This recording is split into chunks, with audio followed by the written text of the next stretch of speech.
So hello everyone, this is Som from Net Classes. तो आज हम लोग बात करने वाले होंगे पार्ट नंबर 2 का आरबीएससी 2019 का। ठीक है, तो all the best for all जिनके कल एग्जाम है। ठीक है, तो ऐसा अभी कोई भी टेंडेंसी नहीं है, कोई सोच के बैठो कि एग्जाम कैंसिल होगा, तो ऐसा कोई भी टेंडेंसी माइंड से निकाल दें। ठीक है, आपका जो है 29 तो आपको सोशल स्टडी का पेपर होने वाला है और 30 को जो है आपके पास मैथ्स का पेपर यहाँ से श्योरली होने वाला है। इस चीज़ का ध्यान रखना भाई। अब देखो, आज हम लोग बात कर लेंगे क्वेश्चन नंबर 15 to 20। ठीक है, और मे भी पॉसिबल हुआ तो 25 तक भी हम लोग यहाँ पे कर रखे होंगे। ठीक है, तो आज हम लोग बात कर रहे होंगे आरबीएससी 2019 का जो पेपर हम लोग सोल्व कर रहे थे। ठीक है, तो क्वेश्चन नंबर 1 to 15 हम लोगों ने लेक्चर नंबर 1 में डिस्कस कर लिया था। जिस भी स्टूडेंट ने वो लेक्चर नहीं देखा वो जाके देख के आए और उससे सारे क्वेश्चन को जो है कंप्लीट करने यहाँ तक। ठीक है, तो इन सारी चीज़ों को ध्यान में रखते हुए अब हम लोग जो है ना, अब हम लोग चलेंगे आगे के कुछ इंपॉर्टेंट क्वेश्चन की तरफ। ठीक है, तो क्वेश्चन नंबर 16 की हम लोग यहाँ पे बात करने वाले होंगे। तो क्वेश्चन नंबर 16 स्टार्ट करते पहले। तो सबसे पहले चैनल को जो है ना लाइक और सब्सक्राइब जरूर कर लें ताकि आपको डेली ऐसे कैसे सॉल्यूशंस के वीडियो मिलते रहें। ठीक है, चलो भाई क्वेश्चन नंबर 16 को हम लोग यहाँ पे सोल्व कर लेते हैं। तो 16 के अंदर क्या दिया हुआ है उस चीज़ को समझो पहले। गुणनखंड विधि से जो है ना अपने को सोल्व करना है किसको, 1/x-2 दिया हुआ है और प्लस 2 कितना गिवन है भाई, ये x-1 गिवन है और बराबर में कितना दिया हुआ है यहाँ से 6/x गिवन है। ये मेरे को सोल्व करना है। Where x not equals to कितना दिया हुआ है, 1 नहीं होना चाहिए और 2 नहीं होना चाहिए, क्योंकि 1 और 2 पुट करोगे तो ये क्वेश्चन कहाँ चला जाएगा भाई, मेरे इन्फिनिटी पे चला जाएगा। ठीक है, तो हम लोग बात करने वाले हैं क्वेश्चन नंबर 16 की। तो ये क्वेश्चन जो सेक्शन सी का है ये कितने नंबर का आने वाला है अपने पास, 3 मार्क्स का आने वाला है। ठीक है, चलो भाई अब इसे सोल्व करें फटाफट से। सबसे पहला काम क्या कर लो, दोनों साइड पे अपन क्या कर लेते हैं, यहाँ से एलसीएम का यूज कर लेते हैं। तो इधर अगर मैं एलसीएम ले लूँ यहाँ पे, तो बोलो एलसीएम क्या आएगा इसका, एलसीएम अपने पास आ जाएगा यहाँ से x-2 इंटू कितना x-1 आ गया। x-2 से x-2 कैंसिल आउट हुआ तो यहाँ पे क्या बन जाएगा, x-1 बन जाएगा, प्लस x-1 से x-1 कैंसिल आउट होगा तो क्या आ जाएगा यहाँ से 2 टाइम्स ऑफ x-2 आ जाएगा। यस और नॉट, इक्वल टू में अपने पास क्या चल रहा है अभी, 6/x ही चल रहा है। ठीक है, अगर इसको और भी ज्यादा अपन सिंप्लीफाई कर दें यहाँ से तो देखो क्या आएगा, नीचे अपने पास जो बन रहा है दैट शुड बी x-2 और x-1 बन रहा है। कितना बन रहा है यहाँ से, x-2 और x-1 बन रहा है। अच्छा, ऊपर को सोल्व करोगे तो ये कितना देगा x-1 और ये कितना देगा मल्टीप्लाई करने के बाद 2x-4 बराबर में कितना चल रहा है यहाँ पे 6/x चल रहा है। ठीक है, चलो भाई अब आगे देखो यहाँ पे। अब इसको अगर सोल्व करेंगे तो 2x और x कितना हो जाएगा यहाँ से 3x हो जाएगा एंड -4 -1 कितना देगा -5 हो जाएगा एंड अपॉन में कितना आ गया यहाँ से, अगर अपन अपॉन की बात करेंगे तो यहाँ से कितना आ जाएगा x-2 और x-1 आ जाएगा यहाँ से। यस और नॉट, क्लियर हो गया। बराबर में कितना चल रहा है 6/x चल रहा है। अब क्या करो, सीधा सीधा क्रॉस मल्टीप्लाई का यूज कर लो। क्रॉस मल्टीप्लाई का अगर यूज करूंगा तो ये इधर जाएगा तो अपने पास मल्टीप्लाई में क्या आएगा 3x - 5 मल्टीप्लाई बाय कितना आ जाएगा यहाँ से x और 6 मल्टीप्लाई हो जाएगा आपका किससे, x-2 इंटू कितना x-1। पूरे लेक्चर्स को कंप्लीट देखें, लगभग मैं 5 से 10 क्वेश्चंस कराने वाला हूँ जो श्योरली 3 नंबर के आपको बेसिक आइडिया यहाँ से लग जाएगा। ठीक है, चलो भाई इसको मल्टीप्लाई करें x को तो 3 टाइम्स ऑफ कितना आ जाएगा ये x² माइनस ऑफ कितना आ जाएगा यहाँ से 5x। अगर मैं इधर पहले 6 को बाद में मल्टीप्लाई करेंगे अपन, x-2 को x-1 से मल्टीप्लाई करोगे तो कितना आएगा x² minus of x minus of 2x and plus 2 आ जाएगा यहाँ से। तो whenever you get solution this तो कितना आ जाएगा 3x² माइनस ऑफ कितना 5x बराबर गुणा कर लो अब। अच्छा, -x माइनस 2x कितना था, माइनस का 3x हो जाएगा तो कितना आ जाएगा x² minus of 3x plus 2 हो जाएगा। अब क्या करो आप 6 को मल्टीप्लाई कर लोगे तो कितना आएगा 6x² 18x और ये कितना आ जाएगा यहाँ से 12 और इधर कितना चल रहा है अपने पास 3x² एंड माइनस ऑफ कितना चल रहा है यहाँ से 5x चल रहा है। यस और नोट, क्लियर यहाँ तक। अब देखो इसको सोल्व कर लेंगे ना अगर अपन सिंपलीफाई में, तो इसको सोल्व करोगे तो देखो 6x² के उधर 3x² जाएगा तो बचेगा कितना 3x² बचेगा, 5x उधर आएगा तो प्लस का बन के आएगा तो इसको सब्ट्रैक्ट कर दोगे आप तो कितना आएगा 13x। ठीक है, एंड अब कितना बचा प्लस का 12 इक्वल टू में कितना आ गया 0। अब मेरे पास जो है ना ये यहाँ पे एक गुणनखंड बन गया है ना, -9x और -13x। ठीक है, तो ये जो है ना अपने पास -12 हो गया तो मेरे को मल्टीप्लाई करने के बाद क्या लाना है यहाँ से, अगर अपन इसको सोल्व करें आगे तो देखो भाई मेरे को मल्टीप्लाई करने के बाद क्या चाहिए यहाँ पे, अगर इसका फैक्टर करेंगे तो मेरे को 36x² चाहिए। तो टुकड़े क्या आ जाएंगे 9x² माइनस का 9x एंड माइनस का 4x प्लस 12 इक्वल्स टू में कितना आ जाएगा यहाँ से 0। ठीक है, अब क्या कर लो आप सीधा सीधा फैक्टर करोगे तो फैक्टर करने से देखो फायदा क्या होगा, यहाँ पे आप किसको कॉमन लोगे, यहाँ पे मैं कॉमन ले लेता हूँ किसको 3x को कॉमन ले लो तो कितना बचेगा x-3 बच जाएगा, -4 को कॉमन लोगे तो कितना बच जाएगा x-3 इक्वल टू में कितना आएगा 0 एंड 3x - 4 इक्वल टू में कितना आ जाएगा भाई 0 और इधर से x-3 बराबर कितना आ जाएगा यहाँ से 0। तो यहाँ से x का वैल्यू कितना आएगा सोल्व करेंगे तो दैट शुड बी 4/3 और यहाँ से x का वैल्यू कितना आएगा यहाँ से 3। तो मेरे पास दो सॉल्यूशन आ गए यहाँ पे, कि अपने पास जो समीकरण का सोल्यूशन होगा कितना होगा, या तो 4/3 होगा या फिर 3 होगा। ठीक है, तो ये चीज था, ये आपके बन गए कितने मार्क्स का क्वेश्चन बन गया, यहाँ से 3 नंबर आपके कंप्लीट हो गए। तो ये हो जाता है अपना कितना 3 मार्क्स का क्वेश्चन, और ये रहा अपने पास सॉल्यूशन। एक्स के 2 मान आ गए अपने पास 4/3 और x = 3। फटाफट से नोट डाउन कर लो, काफी इंपॉर्टेंट क्वेश्चन है। ठीक है, तो ये इसी टाइप के क्वेश्चन आपको डेली वहाँ पे सोल्व करने को मिल जाएंगे। तो अपना क्वेश्चन नंबर 12 जो है, सॉरी 16 जो है यहाँ पे सोल्व हो चुका है। यस और नोट, चैनल को फटाफट से लाइक कर दे अगर समझ में आ गया क्वेश्चन। काफी अच्छा क्वेश्चन है, 2019 का पेपर सोल्यूशन अपन कर रहे हैं। ठीक है, चलो भाई नेक्स्ट क्वेश्चन पे चलते हैं अपन। 2 और 101 के बीच में 5 से विभाजित होने वाली सभी प्राकृत संख्याओं का योगफल ज्ञात करना है। अच्छा, योगफल की बात हो रही तो क्वेश्चन बोलो कहाँ से आया होगा, समांतर श्रेणी से आया होगा। अगर हम लोग इसकी बात कर लें यहाँ से, तो ये जो क्वेश्चन होगा इसको रीड आउट करें अपन, तो क्या बोल रहा है, 2 और 101 के मध्य विभाजित, 2 और 101 के बीच में जो विभाजित होने वाली संख्या होंगी, तो क्वेश्चन बोला हुआ है विभाजित जो होने वाली सभी संख्या में प्राकृत संख्याओं का योगफल मेरे को यहाँ पे निकालना है। क्वेश्चन नंबर 17 पे कंसंट्रेट करें। ठीक है, चलो इसको रफ कर दूं मैं, हो गया सबका, इसको रफ कर देते फटाफट से। क्वेश्चंस को पूरा कंप्लीट और लेक्चर को कंप्लीट एंड तक देखें। ठीक है, मैं काफी इंपॉर्टेंट क्वेश्चंस यहाँ पे कराने वाला हूँ, और जिसने नोट डाउन नहीं किया वो इस पेपर को डायरेक्टली नोट डाउन करते हुआ चले, क्योंकि काफी इंपॉर्टेंट क्वेश्चंस हम लोग यहाँ पे डेली का डेली डिस्कस करने वाले हैं। ठीक है, और जो भी इस चैनल पर नया है उस चैनल को फटाफट से सब्सक्राइब कर ले, ताकि अपने जो भी, क्योंकि कल अभी आपको नाइट में भी एक सेशन मिलने वाला है और कल मॉर्निंग में भी आपको एक सेशन मिलेगा, जिन पे हम लोग कुछ इंपॉर्टेंट क्वेश्चंस के बारे में ही बात करेंगे, जो सिलेक्टेड क्वेश्चंस होंगे अपने आरबीएससी बोर्ड के पर्पज से। ठीक है, चलो भाई नेक्स्ट हम लोग क्वेश्चन ले लेते हैं यहाँ से, इनको भी रफ कर देते हैं अपन। चलो अब क्वेश्चन के अंदर क्या बोला हुआ है अपने को, उस चीज को ढंग से समझना भाई। अपने को यहाँ पे क्वेश्चन नंबर 17 की बात हो रही है, 17 भी कितने मार्क्स का, यहाँ से 3 मार्क्स का क्वेश्चन है। अब इसके अंदर भी क्या बोला हुआ है, 2 और 101 के मध्य विभाजित। अब 2 और 101 के मध्य विभाजित और 5 से 2 से लेकर के 101 के बीच में, मेरे को किसके बीच में बात करनी, 2 से 101 के बीच में। अब इस बीच में जितनी नंबर से ना उनको यूज करना, और वो किससे डिविजिबल होनी, 5 से होनी है। तो पहला नंबर तो आप ले लो 5, फिर दूसरा नंबर ले लो आप कितना 10, तीसरा नंबर ले लो आप 15, एंड सो ऑन चलते जाओ चलते जाओ, और लास्ट का जो नंबर आएगा वो क्या 100 आएगा क्या, क्योंकि वो 5 से भी डिविजिबल होना चाहिए। तो अपने को सीरीज तो मिल गई। ठीक है, अब एक चीज बताओ, क्या ये एक समांतर श्रेणी होगी, तो इस चीज को हम लोग क्या बोल देंगे, ये अपने पास क्या बन चुकी है, एक समांतर श्रेणी बन चुकी है। अब ये अगर समांतर श्रेणी बन जाती है, क्योंकि सार्वंतर है अपने पास, 10 - 5 करोगे तो सार्वंतर क्या होता है, समांतर श्रेणी वो श्रेणी होती है जिसमें सार्वंतर अपने पास क्या होता है, फिक्स होता है। अब अगर मैं यहाँ पे बात कर लूँ कि प्रथम पद अपने पास कितना आ रहा होगा, अगर मैं यहाँ पे बात कर लूँ कि मेरे पास अगर प्रथम पद की बात की जाए, प्रथम पद a, तो a कितना आ जाएगा यहाँ से 5। और अगर मैं बात कर लूँ यहाँ से अंतिम पद, जिसको हम लोग an भी बोलते हैं, अंतिम पद। ठीक है, अंतिम पद को हम लोग 3 चीजों से डिनोट करते हैं, एल से भी डिनोट करते हैं और an से भी डिनोट करते हैं। एनवा पद जो होता है, an का वैल्यू देखो कितना है 100, क्योंकि वो 5 से भी डिविजिबल होना चाहिए। तो सीरीज पहले मैंने बनाई है, वापस पढ़ना, 2 से 101 के बीच में, इसमें खुद ने बोला हुआ है 2 से 101 के बीच में 5 से विभाजित होने वाली। तो मैं अगर 3 4 लेता तो 5 से डिविजिबल नहीं होता, 100 को इंक्लूड करते हैं तो वो भी 5 से डिविजिबल नहीं होता। दैट्स वाई हम लोगों ने क्या ली सीरीज 5, 10, 15 और अप टू कहां तक 100, जो कि क्या हो चुकी है, एक समांतर श्रेणी। अच्छा, इसका सार्वंतर निकाले अपन, तो अगर हम लोग यहाँ पे बात कर ले सिंपली किसकी, सार्वंतर की, तो सार्वंतर को बेसिकली हम लोग डिनोट करते हैं किससे, डी से। तो डी क्या होता है आपके पास, a2 माइनस ऑफ a1। अब सिमिलरली अगर बात करोगे तो ये वाला पद क्या होगा आपका a1, एंड ये वाला पद क्या होगा आपका a2। अब अगर a2 माइनस a1 अगर आप करते हैं तो that should B 10 minus of 5। तो यहाँ से d कितना आ जाएगा अपने पास, 5 आ जाएगा। बोलो आ गया 5, सार्वंतर अपने पास कितना आ गया, 5 आ गया।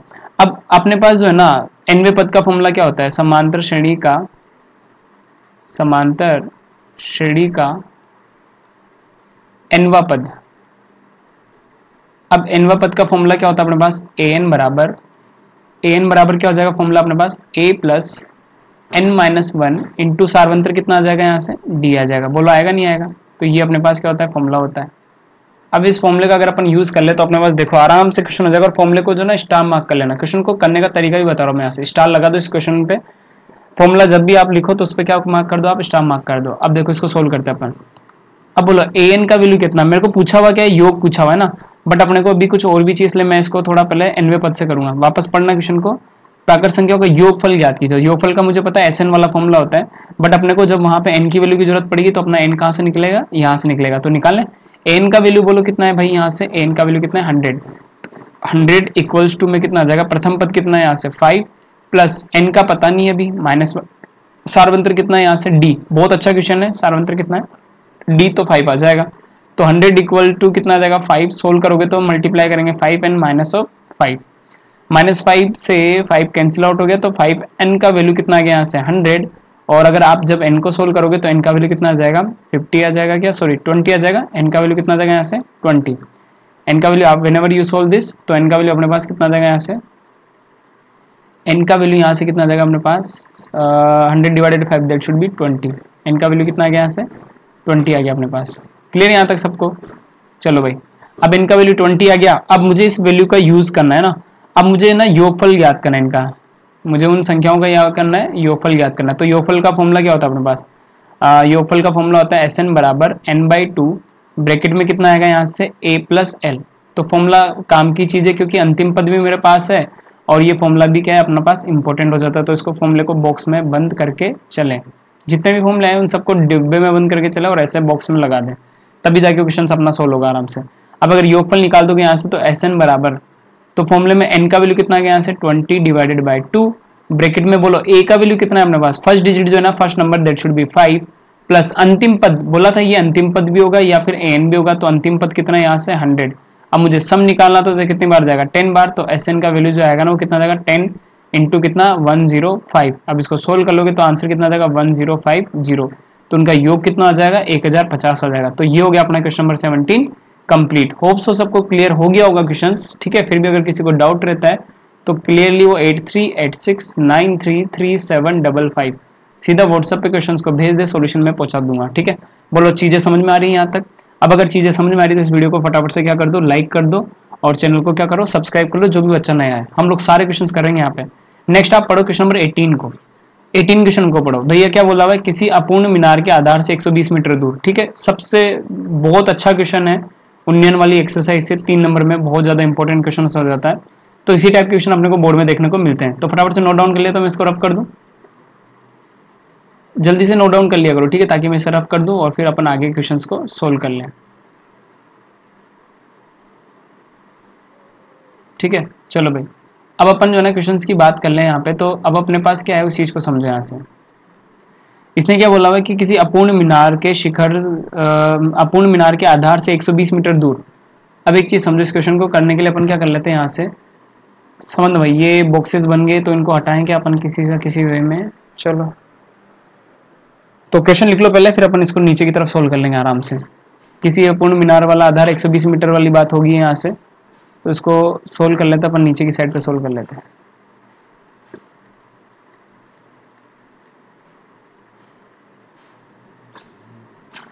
इनको हटा देता हूँ मैं एक मिनट।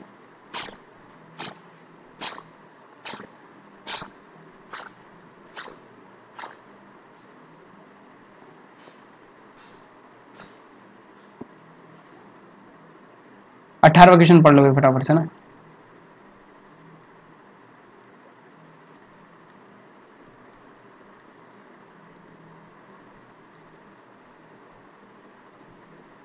ठीक है भाई, चलो अब अपन कर लेते हैं क्वेश्चन नंबर 18 को सोल्व। तो क्वेश्चन नोट डाउन कर लो पहले, काम की चीज वही है ना। अब क्वेश्चन नंबर 18 का पहले ना डायग्राम बनाते हैं अपन। अब सबसे पहली बात क्या बोली हुई है इसके अंदर कि किसी अपूर्ण मीनार के आधार से 120 मीटर दूर। अब अपूर्ण मीनार अपन कहाँ बना लेते हैं, यहाँ पर बना लेते हैं। तो लेट सपोज अपने पास क्या हो गया, ये कोई बिल्डिंग अपन यहाँ से बनाने वाले थे, ठीक है। अब ये क्या है ना अभी अंडर कंस्ट्रक्शन है, तो ये बनी नहीं हुई है, तो ये अपन ने एक बिल्डिंग बना दी, ठीक है। अब इसके आधार की बात जब हो रही है तो ये क्या बोल रहा है, यहाँ पे डायग्राम बन गया तो इन टाइप के क्वेश्चंस का हो जाएगा। अब मान के चलो कि इसके आधार से कितना डिस्टेंस पर की बात कर रही है, 120 मीटर की दूरी पर बात कर रहे हैं। तो ये अपन ने कितनी ले ली यहाँ से 120 मीटर, ठीक है। 120 मीटर की डिस्टेंस पे बात हो रही है। अब जो है ना आगे क्या बोला हुआ है कि जब किसी अपूर्ण मीनार के आधार से 120 मीटर दूरी किसी बिंदु से मीनार के शिखर का उन्नयन कोण कितना आता है भैया, इसका उन्नयन कोण।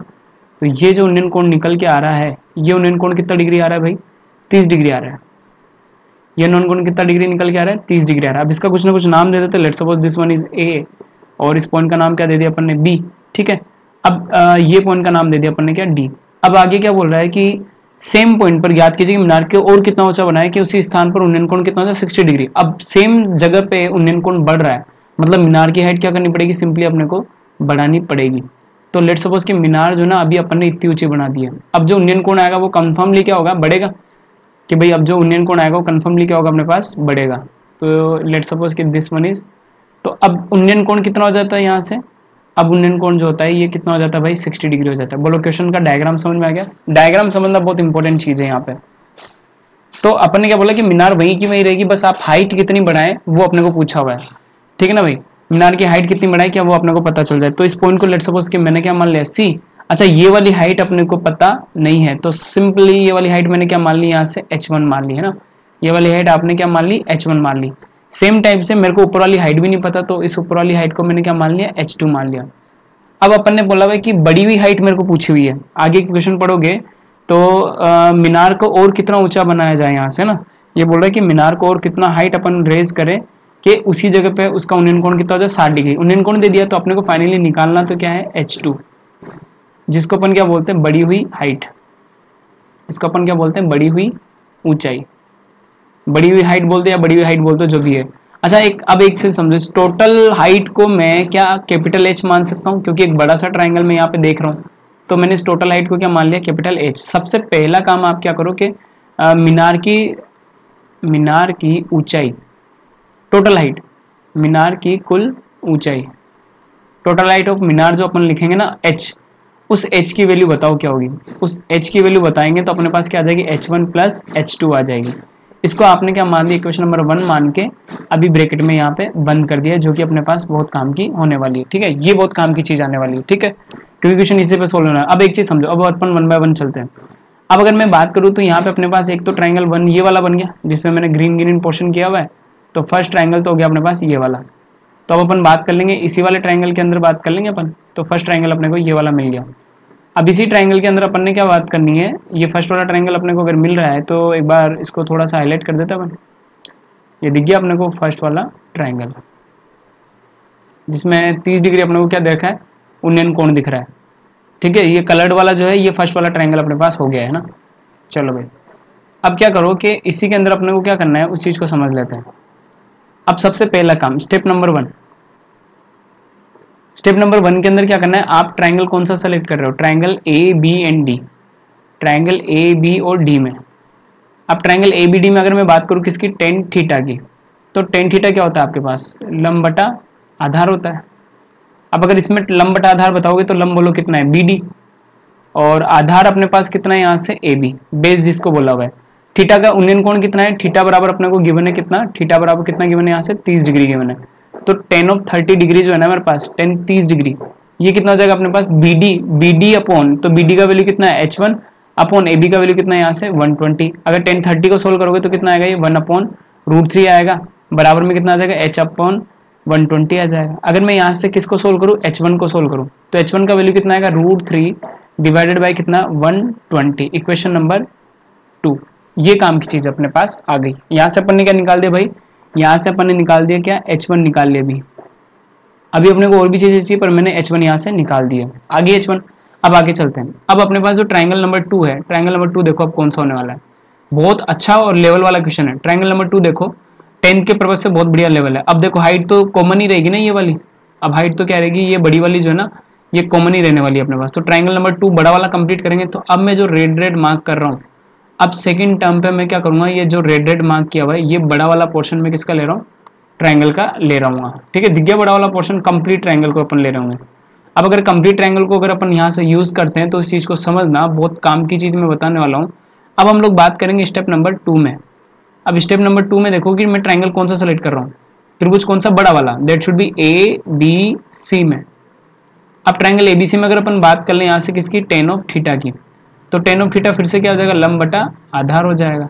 अच्छा बोलो लंब भाई बोलो कितना है टोटल आएगा, तो लंब कितना आएगा यहाँ से बीसी अपॉन आधार बोलो भाई कितना आएगा यहाँ से ए बी, आधार तो वो का वही रहेगा। अब एक चीज समझो, अगर मैं यहाँ पे वैल्यूज लिखूं तो बीसी का वैल्यू बोलो कितना है यहाँ से h अपॉन आधार का वैल्यू कितना है यहाँ से 120। अगर मैं थीटा की बात करूँ तो थीटा उन्नयन कोण कितना है यहाँ से, थीटा इक्वल्स टू मेरे पास कितना है यहाँ से 60 डिग्री है। तो यहाँ से मैं क्या बात करने वाला हूँ 1060 डिग्री इक्वल्स टू में कितना आ जाएगा यहाँ से h अपॉन 120 आ जाएगा। When ever you get solve तो 1060 का मान अपने को पता है, 1060 का वैल्यू कितना होता है √3 h अपॉन 120। तो यहाँ से ये इधर जाएगा तो h का वैल्यू कितना आ गया यहाँ से 120 √3, ये मेरे पास किसका आ गया h का वैल्यू आ गया। अब एक बार बताओ अपने को चाहिए क्या, अपने को क्या चाहिए, सिंपली अपने को चाहिए क्या, बढ़ी हुई ऊंचाई। अपने को सिंपली अब पता पड़ गया मुझे क्या चाहिए, H2 चाहिए। तो अब अपने पास H2 बिल्कुल ले आ जाएगी। पहले बोलो चीजें क्लियर हो रही है सबको। तो ये बहुत इंपॉर्टेंट क्वेश्चन हो जाते हैं आज के लिए, जो हम लोग इस पेपर के सॉल्यूशन में देख रहे हैं। तो अब अपने पास अपने को चाहिए क्या, लास्ट में क्या, मुझे और कितना ऊंचा बनाया जाए। तो अपने को क्या चाहिए, बढ़ी हुई ऊंचाई चाहिए थी। ठीक है भाई, तो अपने को क्या चाहिए, यहाँ से बढ़ी हुई ऊंचाई चाहिए। तो अब एक चीज समझो, अब अपने को जो है ना क्वेश्चन के अंदर क्या चाहिए, बढ़ी हुई ऊंचाई चाहिए।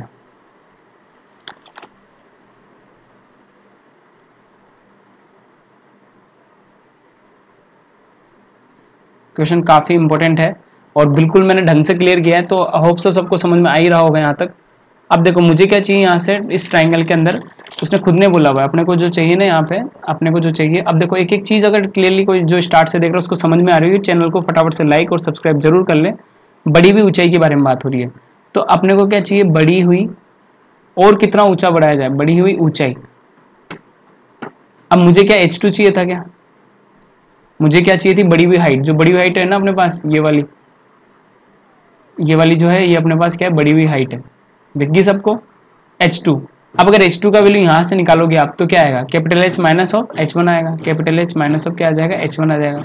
तो यहाँ से अपने पास क्या आ जाएगी भाई, बड़ी हुई ऊंचाई आ जाएगी। अब अगर ऊंचाई बड़ी हुई आ जाएगी तो देखो कैसे आएगी। बोलो भाई, कैपिटल H का वैल्यू कितना है यहाँ से, 120√3 है। माइनस ऑफ H1 का वैल्यू कितना है यहाँ से, √3/120 है। ठीक है भाई। अब एक चीज सोचो, इसको अगर और भी सिंप्लीफाई करोगे तो अपन पहले √3/120 को सिंप्लीफाई करते हैं। तो ऊपर नीचे किससे गुणा करते हैं भाई, इसको √3 से सिंप्लीफाई करते हैं। तो ऊपर तो कितना जाएगा, 3/120 कितना जाएगा, ये √3। तो कितना जाएगा, 1/20 √3 आ जाएगा क्या। या अभी आप ऐसे रहने दो, कोई दिक्कत नहीं है, H2 आ जाएगा यहाँ से। अब मैं जैसे इसको सोल्व करूंगा तो सबसे पहली बात अपने पास जो ये H है ना, H देखो कितना आ गया वहां से। अपने पास जो H1 आई है, H1 कितना है, 120/√3। अच्छा अपन ने यहाँ पे गड़बड़ किया है, एक मिनट। H1 का वैल्यू यहाँ से निकालनी थी अपने को, तो 120 इधर जाएगा। ठीक है, और √3 कहाँ आएगा, अच्छा 120 इधर जाएगा। तो सॉरी, यहाँ से अपन ने H1 का वैल्यू गड़बड़ लिख दिया है। एक बार इसको चेक कर लो, करेक्ट कर लो भाई इसको ना। H1 का वैल्यू अपने पास क्या आ जाएगा यहाँ से, एक मिनट। H1 का वैल्यू कितना आ जाएगा यहाँ से, 120/√3 आ जाएगा। ठीक है। तो अब मैं जब यहाँ पे सोल्व कर दूंगा इसको, तो ये यहाँ पे माइनस में कितना आएगा भाई अपने पास, माइनस में भी कितना आ जाएगा यहाँ से, अगर इसको सिंप्लीफाई करेंगे तो। अच्छा पहले इसको यहीं पे सिंप्लीफाई कर दे, तो H1 का वैल्यू √3 से ऊपर नीचे गुणा भाग करोगे तो मेरे पास क्या है, 120/√3। इसको सिंप्लीफाई करेंगे तो ऊपर नीचे किससे गुणा कर दोगे, √3 से गुणा कर देंगे। तो ऊपर क्या बन गया, 120√3 बटे में कितना आ गया यहाँ से 3। कितनी बार काटा, 40 बार। तो इसकी सिंप्लीफाई हाइट कितनी आएगी, 40√3 आ गई है। H1 कितनी आ गई यहाँ से, सिंपल करने के बाद 40√3 मेरे पास आ गई है। अब क्या करो, H2 120√3 में से आप किसको घटाएंगे, 40√3 को घटाएंगे। बोलो 40√3 को पूरे कॉमन ले लो क्या, तो पूरे को पूरे कॉमन ले लोगे तो 3 माइनस ऑफ कितना बचेगा, 1। तो H2 का वैल्यू कितना आएगा यहाँ से, 40√3 इंटू कितना, 2। When ever you got solution, तो H2 का वैल्यू कितना देगा यहाँ से, 80√3। अब बोलो √3 का अगर मान दिया हुआ है तो अपने पास फाइनल सोल्यूशन आ जाएगा। √3 का वैल्यू वैसे कितना होता है, 1.732 होता है। जैसे डालोगे तो H2 का मान आ जाएगा 80 इंटू 1.732। ठीक है। अब इसको सिंप्लीफाई कर लोगे तो अपने पास फाइनल आंसर जो होगा 1.732 से मल्टीप्लाई करने के बाद 80 को, तो ये कितना आ जाएगा अपने पास, H2 का वैल्यू सोल्व करने के बाद आ जाएगा। अब इसको मल्टीप्लाई कर ले अपन, तो ये सोल्व करने के बाद आ रहा है अपने पास कितना, 138.56 मीटर। बोलो क्लियर सबको। अब बोलो सबको क्वेश्चन समझ में आया। तो इसी टाइप के क्वेश्चंस को आप अगर डेली सोल्व कर रहे होंगे तो ये बोर्ड के पर्पज से, अब देख लो पेपर में तो आपका क्वेश्चन बढ़िया वाला ही आएगा। इस चीज का ध्यान रखना, आप कभी अज्यूम मत करना कि वहां पे इजी सा क्वेश्चन आएगा। वैसे ये इजी है पर कंसेप्चुअल माइंड वाला क्वेश्चन है, हर किसी के बस की बात नहीं है। तो फटाफट से नोट डाउन कर ले इस क्वेश्चन को और चैनल को फटाफट लाइक कर दे ताकि अपन आगे भी ऐसे क्वेश्चन को करते रहें। तो बोलो 18 तक डिस्कस हो गया अपने पास। चलो अब चलते क्वेश्चन नंबर 19 पे। ठीक है, तो 19 वाला पेपर लगा लेते हैं अपन यहाँ से। तो एक मिनट, शीट अपन दूसरी ले लेते हैं। क्वेश्चन नंबर 19 को चेक कर लेते हैं एक बार। तो यहाँ तक एक बार क्वेश्चन रिवाइंड कर लो, मैंने काफी अच्छे क्वेश्चंस करा दिए हैं और एंड में आपको यही करना है। पेपर का सॉल्यूशन आप जितना करोगे उतना आपको आइडिया लगता है कि क्वेश्चन किस टाइप का आ रहा है ना। तो अपन चलते हैं क्वेश्चन नंबर किस पे बात कर रहे होंगे अपन, ये वाला। ठीक है, चलो।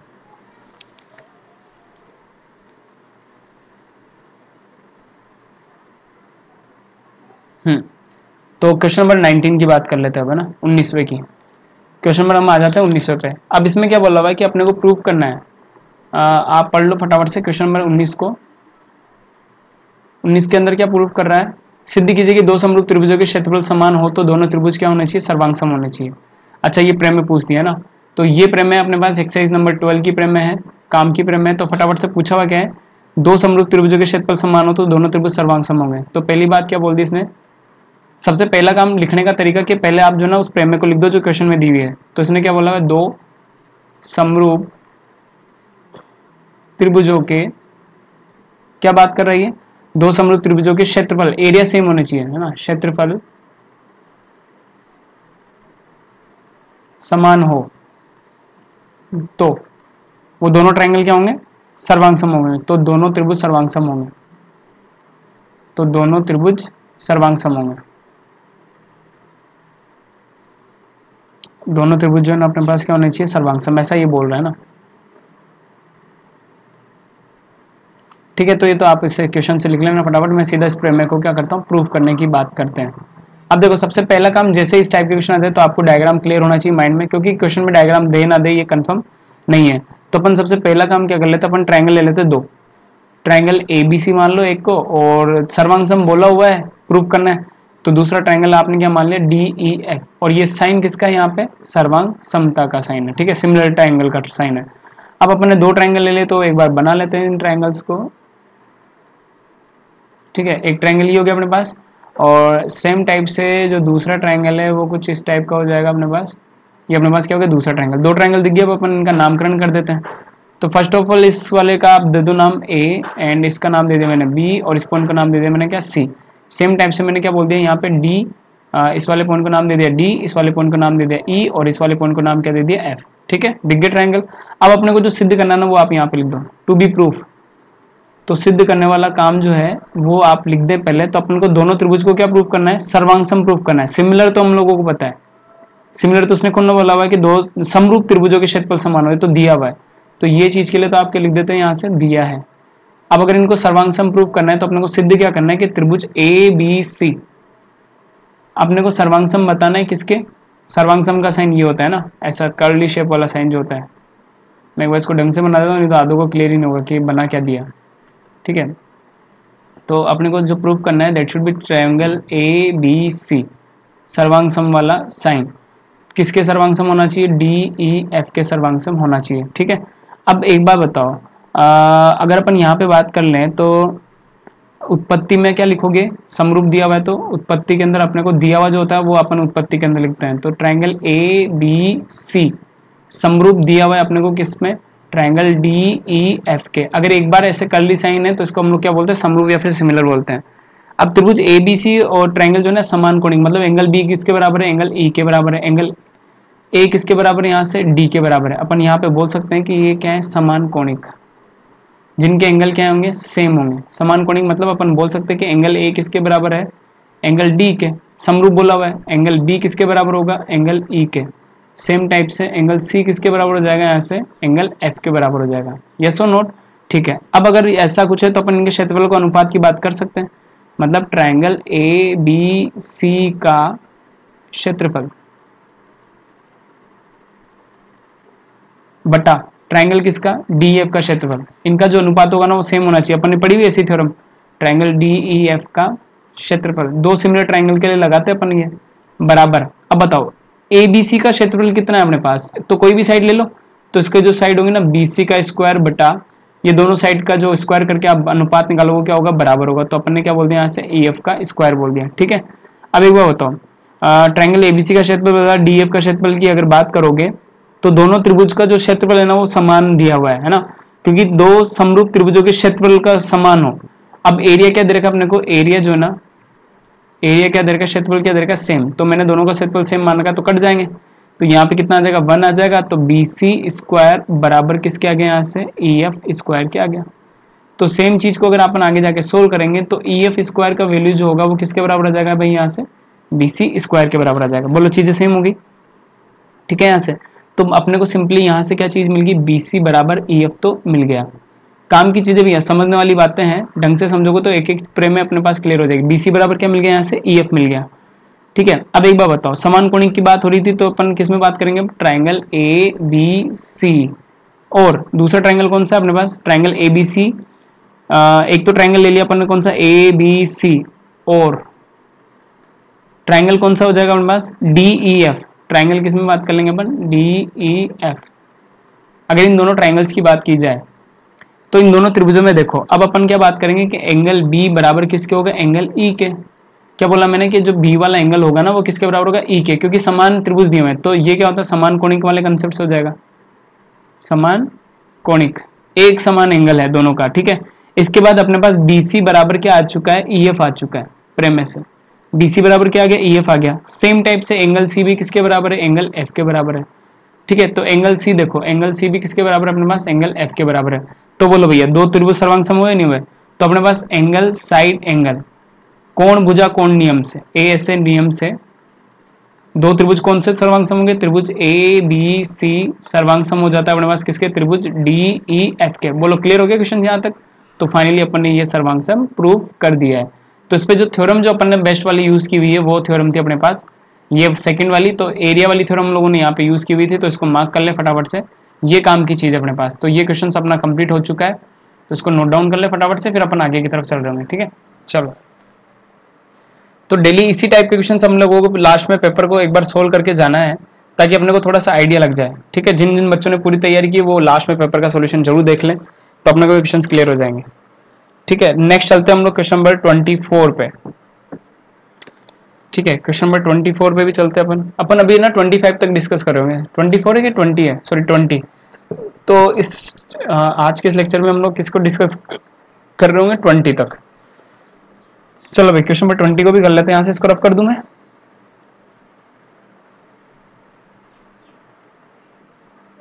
ओके, एक मिनट वापस लगा लेते हैं। तो ये यहाँ तक के सारे क्वेश्चन एक बार रिवाइंड कर लो। तो एक चीज समझो, पेपर सॉल्यूशन से आपका पूरा सिलेबस जो आपने पढ़ा हुआ वो एक बार पूरा रिवीजन हो सकता है। इस चीज का ध्यान रखें आप आराम से, ठीक है। तो अपन देख लेते हैं, अपन आ चुके थे पार्ट नंबर 6 पे।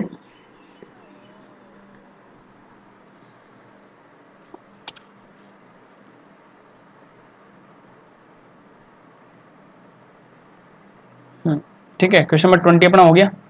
चलो भाई, नेक्स्ट अपन चलते किस पे? क्वेश्चन नंबर 20, अच्छा 19वां हो गया था अपना ना, क्वेश्चन नंबर 19 हो गया। अब चलते अपन किस पे? क्वेश्चन नंबर 20 पे बात कर लेते भाई। तो क्वेश्चन नंबर 20 का पढ़ो भाई फटाफट से। क्वेश्चन नंबर 20 भी इंपॉर्टेंट क्वेश्चन है, और वो भी कितने मार्क्स का है? 3 मार्क्स का। इसके अंदर क्या बोला हुआ है यहाँ पे अपने को कि आकृति AOB में वृत्त का व्यास कितना दिया हुआ है? ऐसा ऐसा कुछ कुछ बोल रहा है ये। वृत्त का व्यास जो है ना CDE अर्धवृत्त पर स्थित कोई 3 बिंदु दे रखे हैं, और अपने को जो दिया हुआ है उसको लिख लो पहले। तो अपने को जो दिया हुआ है उसको लिख लेते हैं। अपने को गिवन है क्या? Angle ACD plus angle ACD plus angle BED, इसका योग जो है ना सम कितना दिया हुआ अपने को? 180 डिग्री दिया हुआ है, यस और नॉट। और आगे भी कुछ बोला हुआ है कि एंगल इतना दिया हुआ है अपने को, और आगे क्या बोला हुआ है? AOB वृत्त का व्यास है। AOB जो है ना क्या है? एक सर्कल का व्यास अपने को गिवन है। अब इसका एक बार अपन डायग्राम बना लेते हैं फटाफट से, ठीक है। तो अपने को क्या बनाना है? एक सर्कल बनाना है।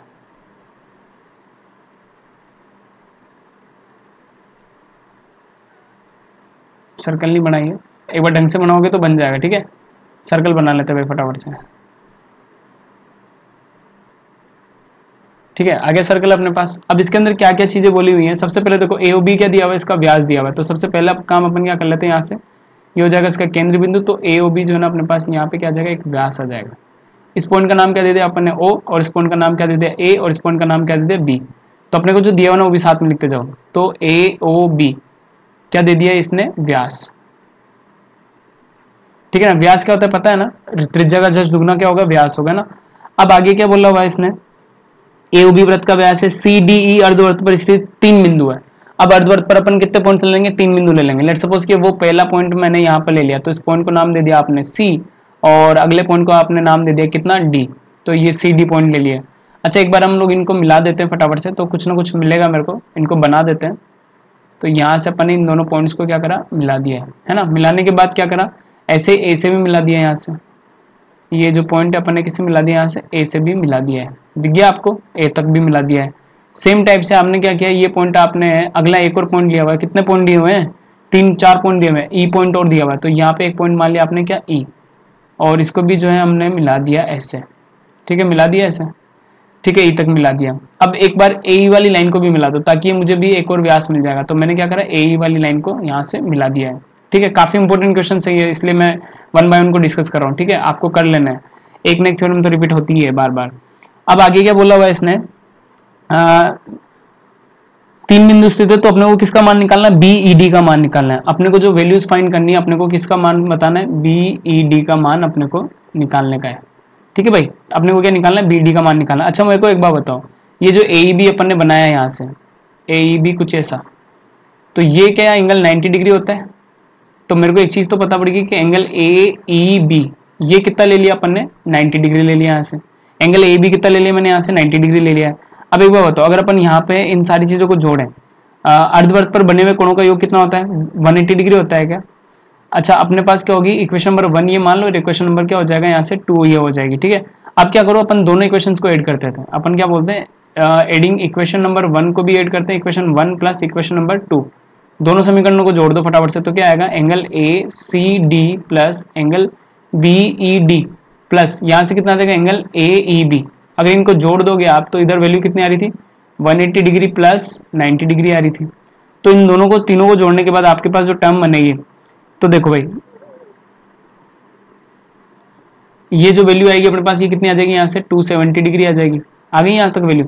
अब A C D plus B E D, A C D plus, अच्छा अब एक चीज समझो, यहाँ से A B plus B D को जोड़ो, A E D plus A E B, sorry ये क्या था, ए डी प्लस, अच्छा अपन ने जो वैल्यू लिखी हुई है A C D plus B D अपने को दिया हुआ था, A C D plus A D. अच्छा अपने को गिवन में क्या था, गिवन में A C D plus B E D, okay. तो बी ई डी का मान जो है ना अपने को कितना दिया हुआ है, और निकालना किसका एंड में, अपने को निकालना किसका, अच्छा प्रूफ क्या करना है एक बार समझ लेते हैं इस क्वेश्चन को। आकृति ओबी में वृत्त का व्यास है, अर्धवृत्त पर स्थित 3 बिंदु ए सी डी प्लस, तो बी डी का मान बताना अपने को।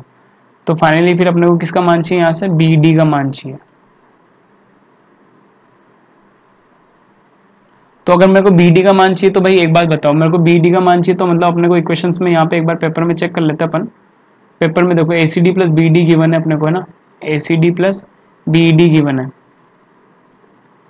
Angle A C D plus A E D. अच्छा अब एक चीज समझो, अपने ने जो इक्वेशन बनाई है यहाँ पे एक और इक्वेशन अपन बना सकते हैं, एक बार इसको मैं रफ कर लेता हूँ।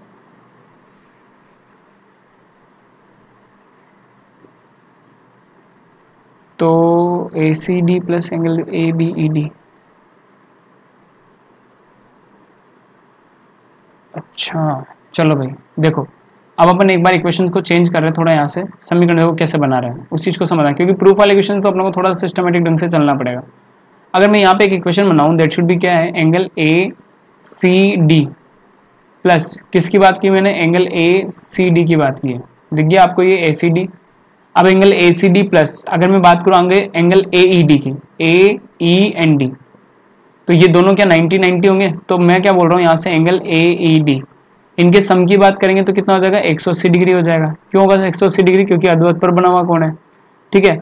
अर्धवृत्त पर बना कोण क्या होता है, 90 डिग्री होता है। तो ये वाला कोण भी कितना था, 90 डिग्री, और ये वाला कोण भी जो है ना अपने पास कौन सा, सी वाला एंगल भी कितना था, 90 डिग्री, और सिमिलर टाइप से ई वाला भी कितना था, 90 डिग्री। दोनों का सम करोगे तो कितना आएगा, 180 डिग्री आएगा। इसको मान लिया अपन ने क्या, इक्वेशन नंबर 1 मान लिया, ठीक है। सेकंड अगर अपन बात करेंगे यहाँ से, तो A E B, angle A E B मेरे को दिख रहा है क्या, angle A E B, angle A E B कितना है अपने पास, 90 डिग्री है। एंगल ए ई बी देखो आप, ये जो भी अपन ने इसको मिलाया है, तो यहाँ पे उत्पत्ति में क्या लिखोगे, ए ई बी कितना हो गया, 90 डिग्री। अब क्या करो, दोनों इक्वेशंस को ऐड कर दो। तो ऐड कर दूंगा तो A C D plus angle A E D plus यहाँ से कितना आ जाएगा, एंगल ए ई बी बराबर कितना आ जाएगा, ये 180 डिग्री प्लस 90 डिग्री आ जाएगा, आएगा नहीं आएगा, ठीक है। अब एक चीज बताओ, ए ई डी और ए ई बी को जोड़ो आप, किसकी बात करो मैं, ए E D plus A E B, इसको दोनों को जोड़ दोगे तो आपको क्या मिल जाएगा, डायरेक्ट वापस मैं बोल रहा हूँ क्या, हमने क्या जोड़ा है, ए ई डी को जोड़ा हुआ है और ए ई बी को जोड़ोगे आप तो आपको क्या मिल जाएगा, फाइनली बी डी मिल जाएगा क्या। तो मैं यहाँ पे एक चीज लिख सकता हूँ कि angle A E D plus angle A E B, अगर इन दोनों को अगर हम लोग जोड़ दें, A E D plus A E B को जोड़ दें, तो ये चीज मेरे पास क्या बन जाती है, एंगल बी ई डी बन जाती है। वापस देखो कहाँ पर है, बी, ये रहा बी ई डी, ये पूरा पोर्शन है। अब आप देखो किसको किसको जोड़ रहा हूँ मैं, ई और ई को जोड़ रहा हूँ मैं, अगर ई को डबल टाइम जोड़ दूंगा तो मैं कहाँ पे पहुंच जाऊंगा, बी डी पे पहुंच जाऊंगा। तो ये चीज मेरे पास आ गई, तो इसको आप क्या करो, इक्वेशन में डाल दो, 3 नंबर वाली इक्वेशन में डाल दो। तो angle A C D plus angle B E D का मान, बोलो भाई कितना आ जाएगा, 270 डिग्री हो गया है। तो अब मेरे को चाहिए किसका था, बी ई डी का मान चाहिए था। अब आपको अगर बी डी का मान चाहिए तो अपने पास क्या आ जाएगा, यहाँ से 270 degree minus of A C D का मान आ जाएगा। ठीक है, तो यहाँ से अपने को किसका मान निकाल लेना है, अगर मैं बात कर लूँ तो बी डी का जो मान आएगा ना वो किसके बराबर आएगा, A D plus A B के बराबर ही आएगा। ठीक है, तो यहाँ से अपने को वैल्यू मिल जाएगी। तो अपने को चाहिए किसका था, बी ई डी का मान चाहिए था। तो बी ई डी का मान चाहिए था, तो ये कितना आ जाएगा मेरे पास, अगर मैं इन दोनों की बात करूंगा तो बी ई डी किसको बोला हुआ था अपन ने, angle A C D plus B D को बोला हुआ था ना। तो यहाँ से हम लोग अगर बी डी निकालेंगे तो 270 डिग्री माइनस ऑफ क्या हो जाएगा, एंगल ए सी डी हो जाएगा। और सी कितना दे रखा है, 90 डिग्री दे रखा है क्या। तो फाइनली मेरे पास सोल्यूशन यहाँ से आ जाएगा। ठीक है, तो ये चीज अपने पास क्या हो जाएगी, A E D plus A E B. अब angle A E D plus A E B जो है ना अपने पास, angle A E D plus A E B कहाँ पे गया, आपको निकालना क्या था, एंगल बी डी चाहिए था ना। तो बी ई डी के लिए क्या बोल सकते हैं अपन, angle A E D plus angle A E D plus मुझे क्या चाहिए, बी ई डी चाहिए, बी ई डी चाहिए। तो angle A E D plus क्या लिख सकता हूँ इसको मैं, angle A E D plus angle A E B, और इन दोनों का सम कितना था 180 डिग्री। तो अपने पास बी ई डी का वैल्यू कितना आ जाएगा, यहाँ से 180 डिग्री आ जाएगा। क्लियर सबको यहाँ तक। तो एक बार चेक कर लेना क्वेश्चंस को, काफी अच्छा क्वेश्चन था ये। तो प्रूफ वाले क्वेश्चन आपको थोड़ा सा सिस्टमेटिक ढंग से सोल्व करने पड़ेंगे। ठीक है, बाकी क्वेश्चंस को हम लोग अगले पार्ट में कंप्लीट कर रहे होंगे। तो नेक्स्ट हम लोग देख लेते हैं कुछ और भी इंपॉर्टेंट क्वेश्चंस। बाकी तो रचना वाले क्वेश्चन है वो आप खुद कर सकते हैं। तो एक काम कर लेते हैं, यहाँ से हम लोग कुछ और भी इंपॉर्टेंट क्वेश्चंस को देख लेते हैं। एक और पीडीएफ अपने पास है यहाँ से, तो मैं कुछ एक दो और इम्पोर्टेंट क्वेश्चंस करा देता हूँ जो अपने इस पेपर में इम्पोर्टेंट है। देखो भाई, कौन सा क्वेश्चन है वो,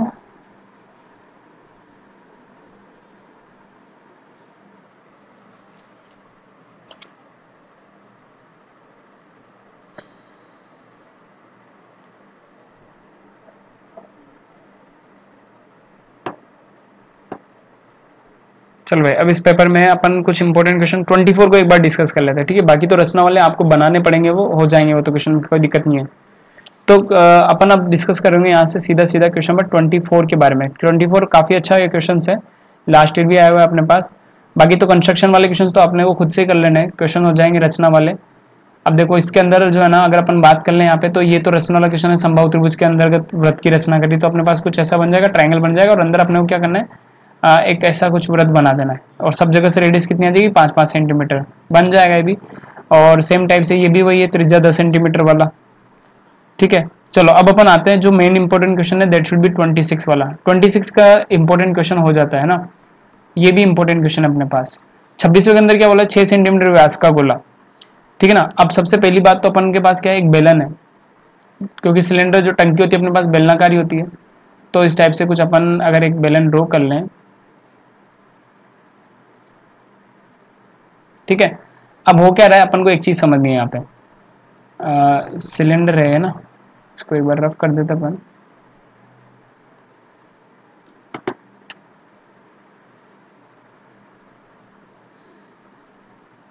क्वेश्चन को पढ़ लो फटाफट से, उसमें क्या बोला हुआ उसको समझाता हूँ मैं यहाँ पे। अब अपने को जो जो गिवन है ना उसको भी लिख लो पहले एक बार, है ना, जो जो अपने को गिवन है उनको भी लिख लो।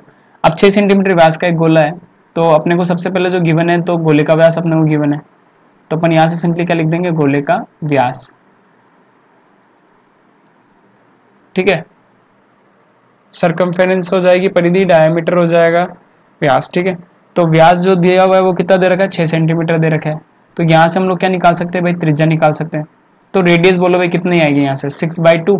तो 6/2 को सोल्व करोगे तो रेडियस कितनी आएगी यहाँ से, 3 सेंटीमीटर आ गई। अब उसके बाद क्या बोला हुआ है, 12 सेंटीमीटर व्यास के बेलनाकार बर्तन में। अब बेलन का व्यास क्या रहा है, बेलनाकार बर्तन का व्यास, बेलनाकार बर्तन का व्यास, इसकी डायमीटर दे रखी है, व्यास दे रखा है, वो व्यास कितना दे रखा है भाई इसने, 12 सेंटीमीटर।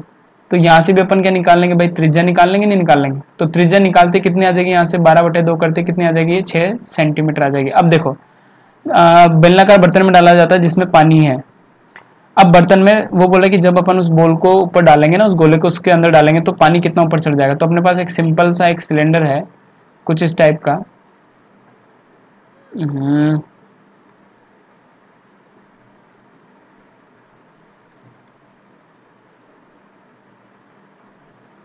एक सिलेंडर बना लेते अपन, टंकी टाइप का कुछ है ना। तो देखो भाई ये अपने पास कुछ इस टाइप का हो जाएगा ना, ठीक है। और ये नीचे अपन कुछ इस टाइप से ले सकते हैं यहाँ पे। अब इस टंकी के अंदर ही अपने को क्या करना है, पानी भरा हुआ है इस टंकी के अंदर, और अपन इसमें क्या डाल रहे हैं, अपन इसमें डाल रहे हैं एक गोले को, ठीक है। अब अपन ने क्या बोला है कि इसके अंदर क्या भरा हुआ है भाई, पानी भरा हुआ है, तो पानी सा भर देते हैं थोड़ा सा। तो यहाँ तक क्या है, इसमें वाटर फिल है, ठीक है। अब अपन ने क्या करा कि इसमें एक बॉल डाल दिया, ठीक है, जिसका व्यास क्या है 6 सेंटीमीटर। पहली बात इसी के अंदर इसलिए आया क्योंकि इसकी रेडियस जो है छोटी है, तो अपन ने वो क्या करा कि उसके अंदर एक बॉल ऐसे डाल दिया, ठीक है भाई। तो ये अपन ने क्या डाल दी, सॉलिड वाली बॉल डाल दी इसमें। अब ये डालने के बाद क्या बोल रहा है कि ये डालने के बाद इसमें पानी थोड़ा सा कहाँ जाएगा, ऊपर की तरफ चला जाएगा। अब थोड़ा सा पानी अगर ऊपर की तरफ चला जाता है तो बोल रहा है कि हाइट कितनी बड़ी, तो अपने को क्या निकालना है, बड़ी हुई ऊंचाई निकालनी है ना। सेम अभी अपन ने उन्नयन कोण वाला क्वेश्चन किया था, तो अपने को बड़ी हुई ऊंचाई मतलब कितना पानी जो है ना ऊपर की तरफ चढ़ जाएगा ये निकालना है अपने को। तो अपने को सिंपली ये वाली हाइट निकालनी है।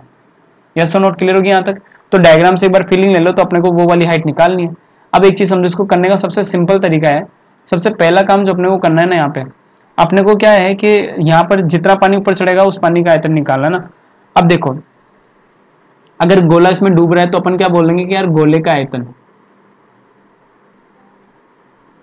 बराबर किसके होगा, अब जितना पानी उसमें चढ़ेगा वो किसकी वजह से हुआ है, गोले के आयतन के हुआ है। तो अपन क्या बोलेंगे, जितना बेलन में पानी ऊपर चढ़ा हुआ है, तो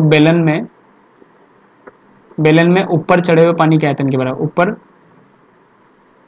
चढ़े हुए पानी के आयतन के बराबर, ठीक है। अब एक में इस चीज का मेरे को एक चीज समझ में आई कि मेरे को क्या करना है कि गोले का आयतन बराबर करना है किसके, बेलन के आयतन के बराबर। तो अपने पास क्या होता है, गोले का आयतन क्या होता है अपने पास 4/3 पाई आर क्यूब, ये होता है अपने पास, ठीक है।